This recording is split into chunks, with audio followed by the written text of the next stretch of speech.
Wander Wealthy Podcast, episode 249. Hello, friend. I hope you're having an amazing week. A big welcome back to the Wander Wealthy Podcast. And if you're brand new to the show, a warm welcome to you. My name is Tess.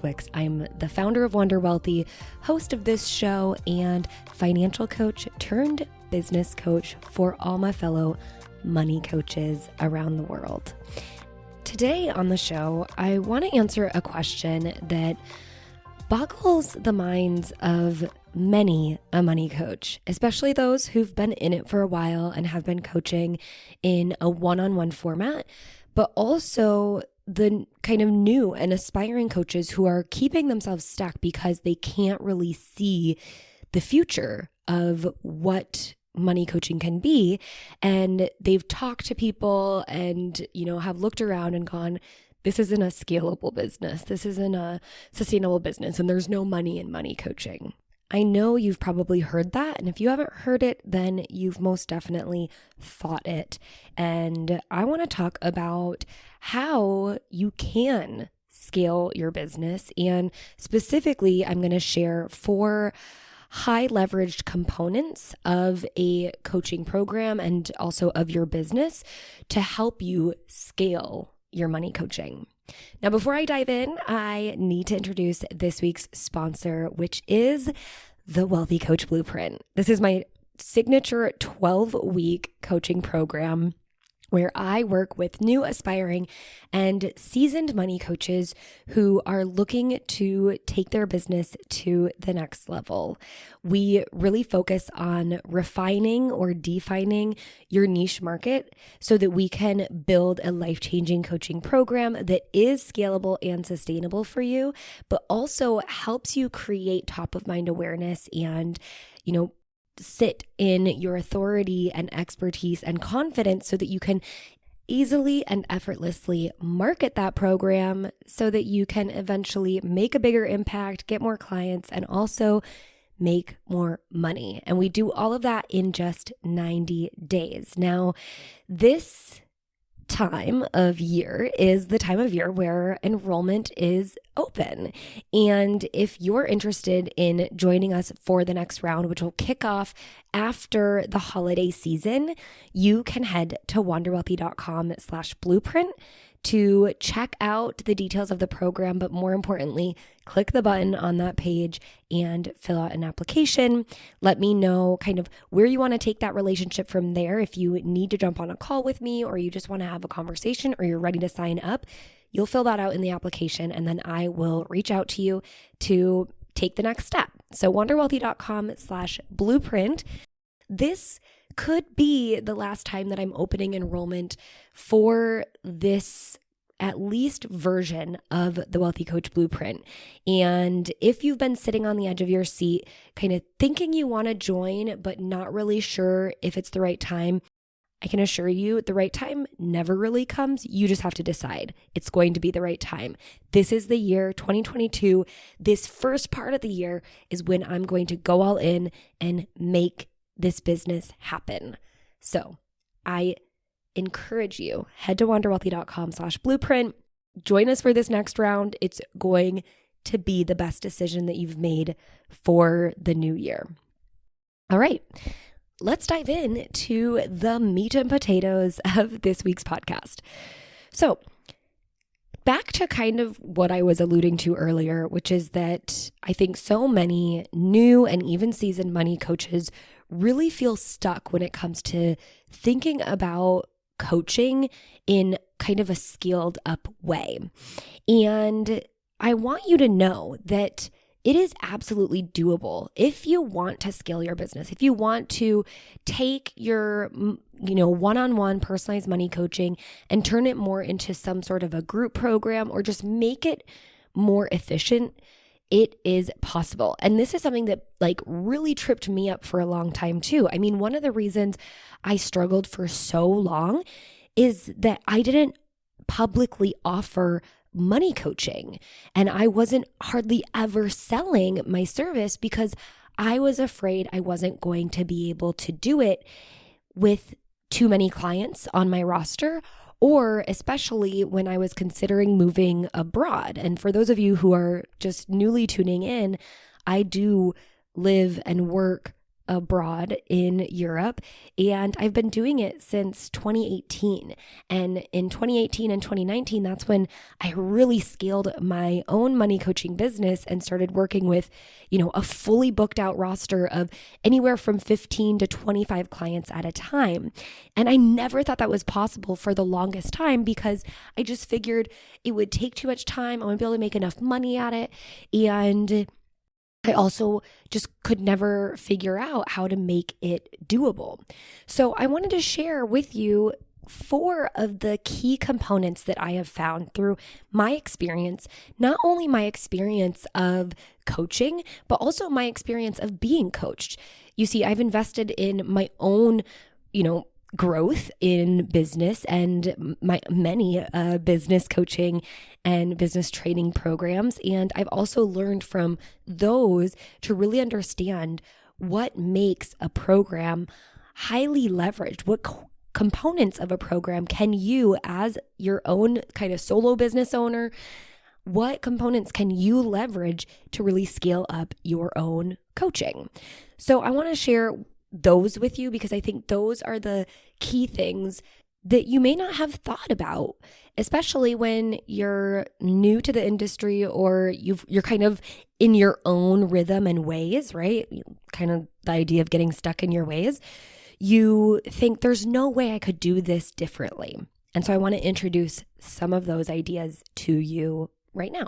So the very first thing that we dive headfirst into, and that I think is super, super key, whether you want to scale your business just in a more efficient way, if you want to continue doing one-on-one coaching, but you want to be able to take on more clients and maybe reduce some of the actual coaching time on your end.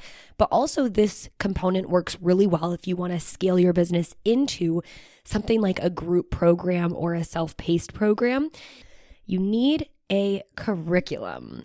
Now, believe me, for too long, I tried my coaching without a curriculum.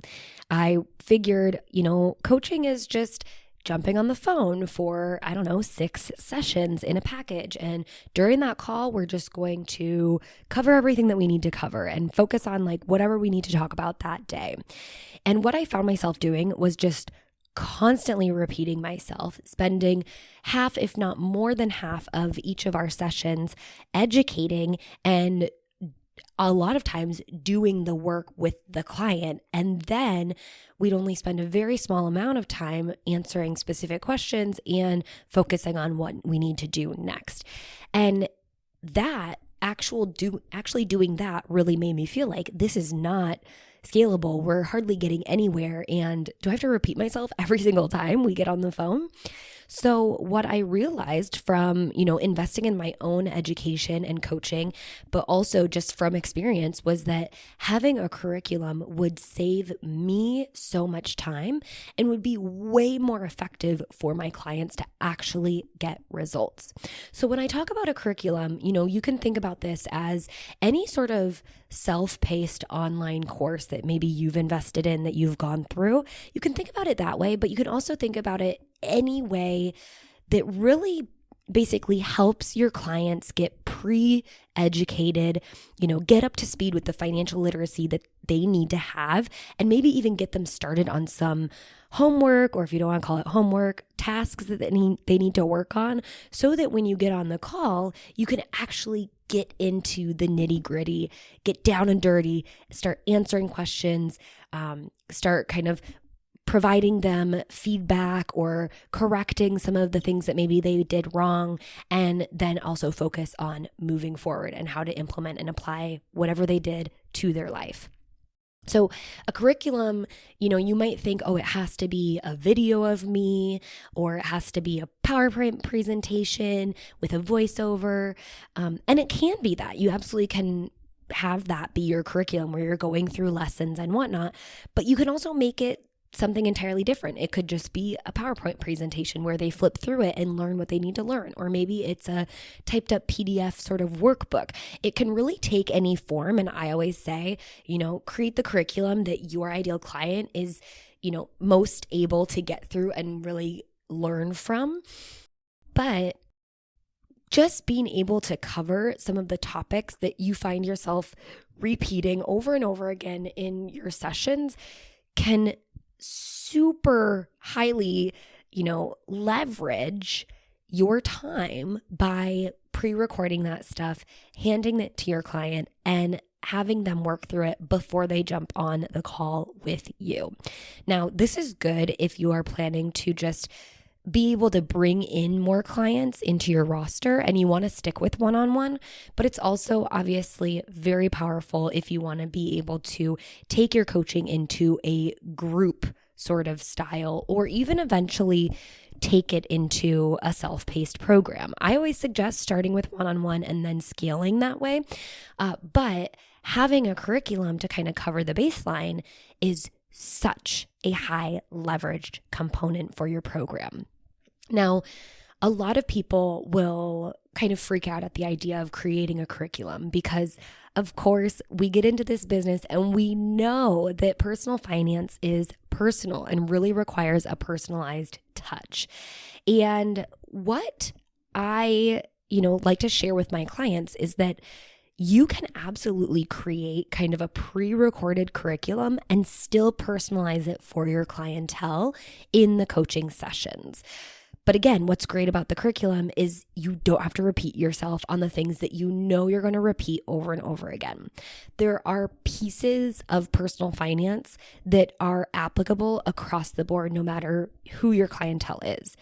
Now, here's the thing that takes it to the next step is when you're willing to go there with your niche market. And remember, your niche, if you haven't tuned in before, I'm always talking about defining your niche because it's so important. Your niche is a specific type of person, a specific person that you serve and you work with, and oftentimes a specific problem that they're dealing with. Now, you can go really specific on the who and stay a little bit general with the what, so that the problem can just be kind of overarching, struggling with money management, right? That's a pretty general thing. And yet still, if you go specific with the who, that person is going to be in a typically like a specific kind of lived situation where teaching them about kind of overarching money management is still going to follow some specific steps, right? So you can still create a curriculum around it, deliver that, have them start to implement that, and then adjust in your one-on-one sessions if that is necessary. Now, you can also go general with the who, but specific with the what, in which you're solving a specific problem, which again, typically has some specific steps that you can deliver in a curriculum. And yet, if you need to personalize it because of their unique lived situation, you can do that in the coaching. And yes, you can do that both in one-on-one, very obviously, but also in a group manner. You can still personalize the individual maybe time that you give to them in that group session and help them solve that problem. Or a lot of times people learn from each other. And so they learn, at least one of the other people in the group have a similar situation to me. This is what they've tried and that's worked for them. I'm going to start doing that too. So even though we all know that personal finance is very personal and it does require a little bit of personalized feedback and suggestions and guidance, we can still create some scalability around it if that's what you want to do. And especially if you're kind of holding yourself back from starting this business or taking on more clients because you're worried about that, I can tell you it is absolutely possible. The second component that you can really leverage to scale out your coaching, and this is specifically when you get to a point where you've done the one-on-one, you've scaled into maybe a small group, and now you want to scale it bigger, is to bring on some co-coaches. Now, what a co-coach can do, and whether you want to call them a co-coach or an assistant coach or just a coach, but they're obviously a coach alongside you, what they can do is they can handle some of the more kind of small group coaching sessions where maybe you come in and you do large group Q&A sessions or something like that to keep it fair, because you're probably the head coach and you want to make sure that everyone kind of gets equal amount of time with you, but then they're also getting, again, that personalized feedback, that personalized guidance from a co-coach. So a co-coach can lead kind of smaller group coaching calls where it's really focusing on giving the individual that feedback and that guidance and helping kind of set their accountability and their tasks and answer their personalized questions maybe every week or every couple weeks when they meet in that small group. A co-coach can also step in and do one-on-one coaching. It really depends on the structure of your program and how many clients you really have in your program, and of course, what you want to offer in your program. Now, where do you come in? Like I was saying, I think you as the head coach can always come in and offer something kind of in between that or as an additional part of that. So again, you can do kind of larger group Q&A sessions where people submit their questions to you. You could also choose to also offer one-on-one sessions with the people in your program. And maybe that's all you do is you offer the one-on-one sessions, and maybe each person gets one per month or just one during the program. But then the co-coaches are the ones that see them a lot more regularly. There's a lot of different ways that you can kind of create more personalized coaching on a scalable level by bringing in co-coaches to assist you in that full transformational process. It really just depends how you want to structure your program and what that, exchange is really going to look like at the end of the day. What I would suggest is to be very transparent about the fact, if you are going to use co-coaches, that you're using that. I think some people feel slighted by programs they've invested in the past because they've invested in being coached by that person, but then, that person didn't mention that they're actually not doing the coaching and they have other people doing it.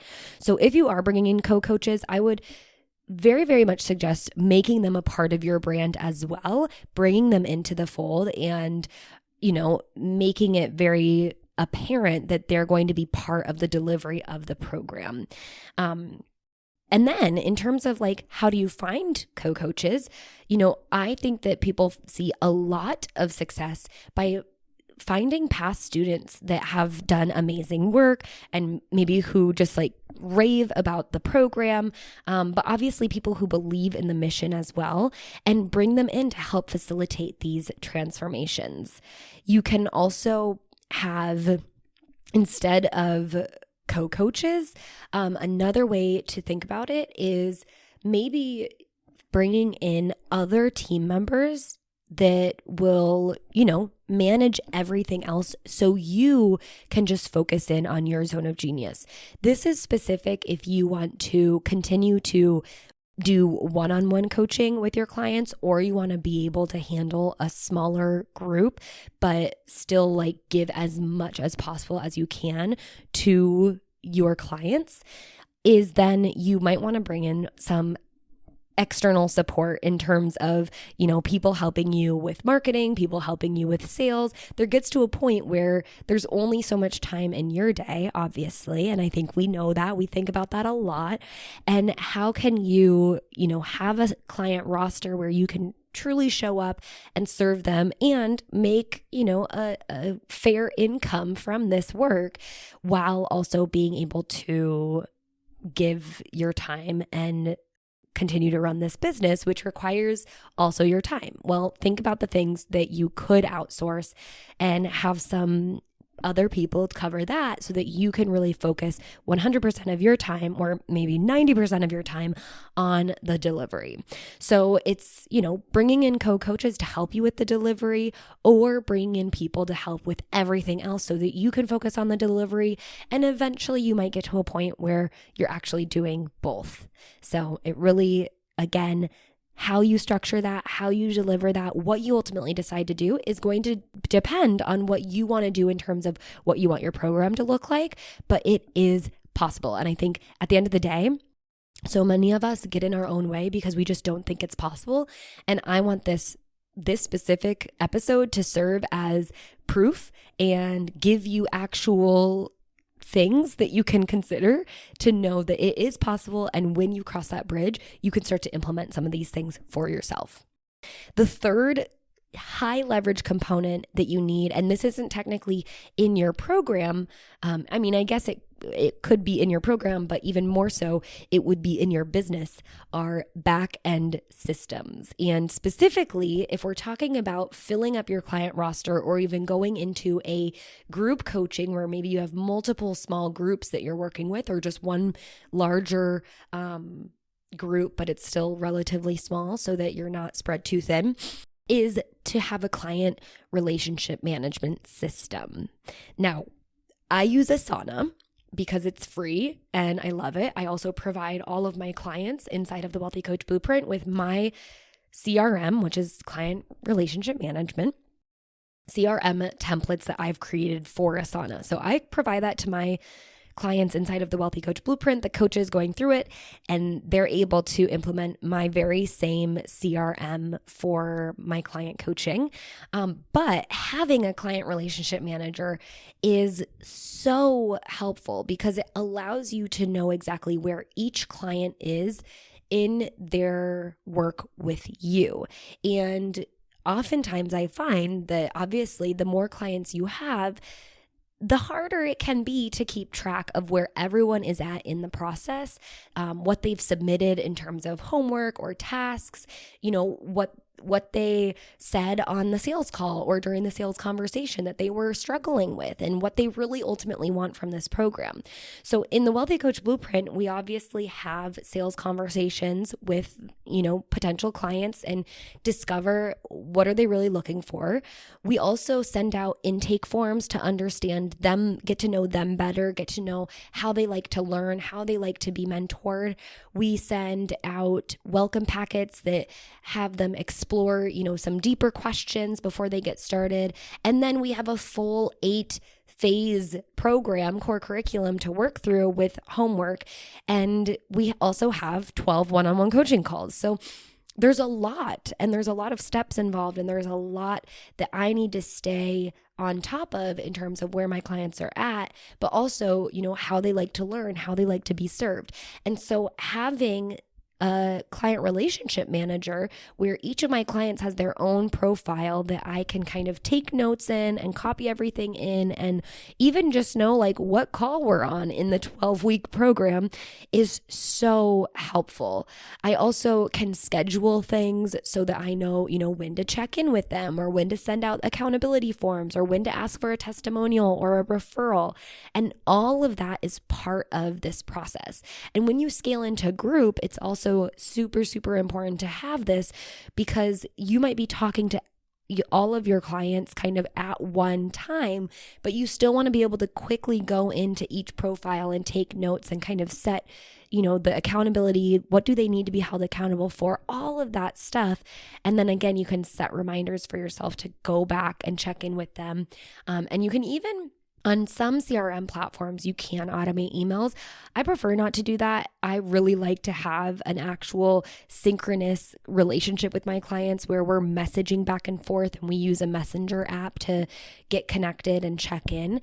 But that is possible too. But I think having a back-end system, and specifically some sort of CRM system to keep track of your clientele, is so, so powerful. Is it necessary with your first 3 clients, or when you only have 3 to 5 clients at a time?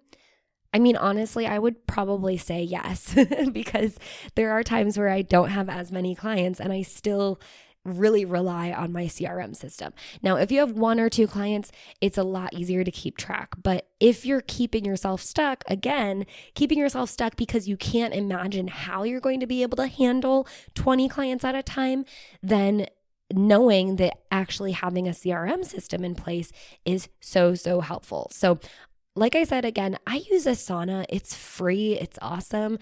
But there are other CRMs that are fully built out that you could definitely invest in.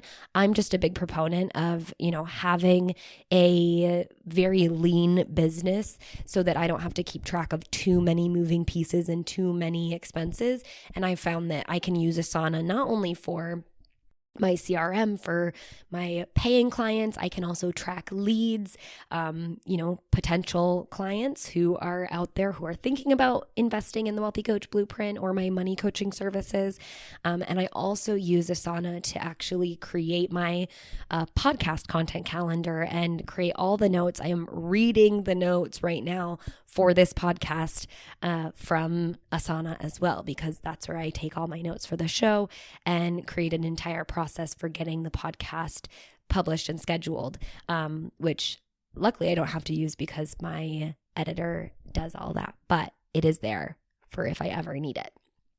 All right, so that is the third high leverage component to have in your business. The final, fourth one, this isn't a comprehensive list, but what I think is so important so that you can scale your coaching business and not feel like you're working 24/7 is to have boundaries. Oh, boundaries.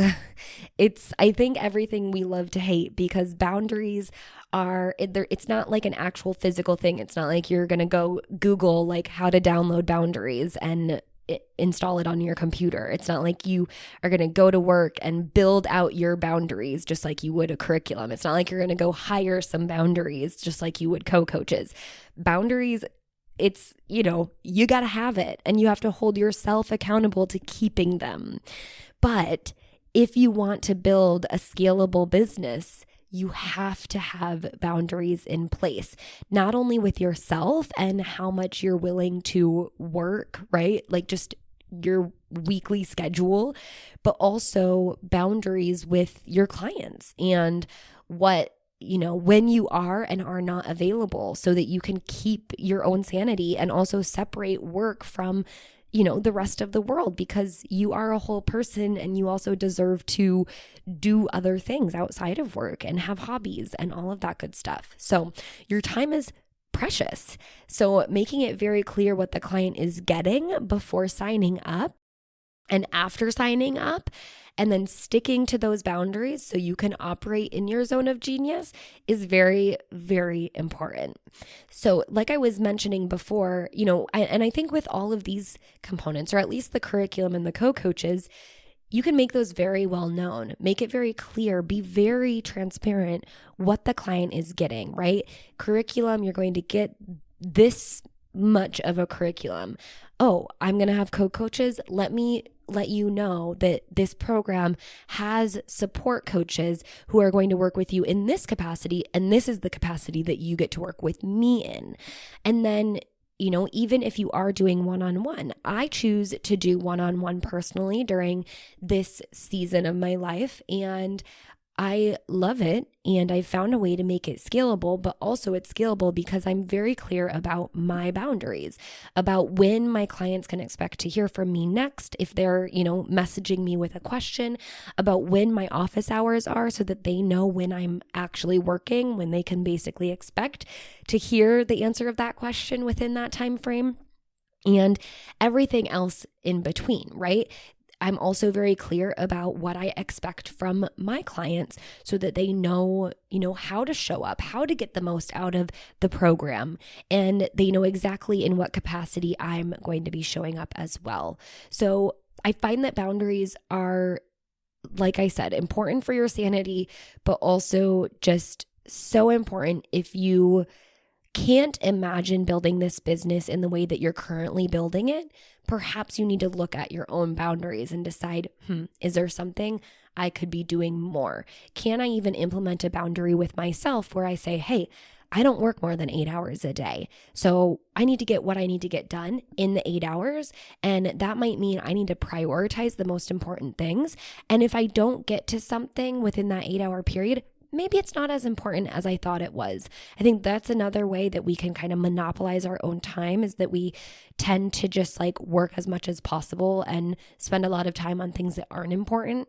And then we end up playing business instead of doing business. So I've created a lot of different episodes on boundaries, as well as this idea of playing business versus doing business. So if you need more, definitely go check out more of these episodes on the show. But that's where I'm wrapping it up, is boundaries, the hot topic of the last couple of years, and it's not going away, right? Stick to your boundaries, be strong in them. People will respect your boundaries as much as you respect your boundaries. So make them known and know that you are allowed to have them unapologetically, because gosh darn it, this is your business and you're doing an amazing thing by providing this service to the world.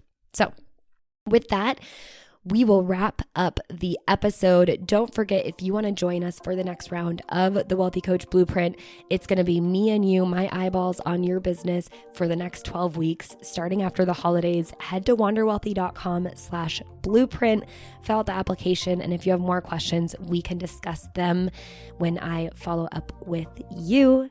And if you want to check out the show notes of this week's episode, go find them at wanderwealthypodcast.com. This is episode 249. And until next time, I hope you wander wealthy.